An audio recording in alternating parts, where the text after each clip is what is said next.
So there are many dumb things about how North Carolina's campaign finance system works. Seriously, so many. But let me tell you about one of the dumber ones. Under North Carolina state law, the maximum campaign contribution limit that you can donate to political campaigns in our state goes up every 2 years. This year, the maximum that you or a PAC or whoever can give to someone running for a state office in North Carolina is $6,800.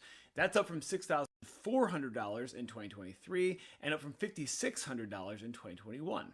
Every odd-numbered year, that maximum goes up because under state law, it is linked to automatic increases for inflation. So every 2 years, they look at how much inflation has increased and they increase the maximum campaign contribution limit accordingly. And this happens automatically. There's no new bill, there's no discussion. It's just a new rule the State Board of Elections puts out because that's what state law says. So who on earth thought this up? I'll tell you. Way back in 2013, Republicans had their very first supermajority in North Carolina state legislature, and they passed a lot of bad bills that year, but one of them was overhauling North Carolina's campaign finance rules. Until 2013, North Carolina's maximum campaign contribution was $4,000, and that was a dollar amount set in law. It hadn't changed in years.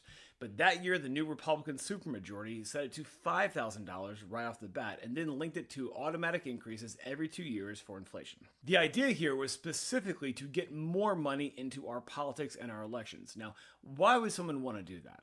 The basic reason here is that the number of individual donors with that much loose cash to spend on political candidates is fairly small, but the number of corporations and industry groups with that much money is much bigger. So if you make it easier for them to give you money, they might just give you more money, especially if you're willing to do them special favors, which the leaders of our legislature today absolutely are. Now, lots of other things are linked to inflation. If you know anyone on Social Security, for example, their benefits are linked to automatic increases for inflation as well. So are most forms of food assistance, like food stamps.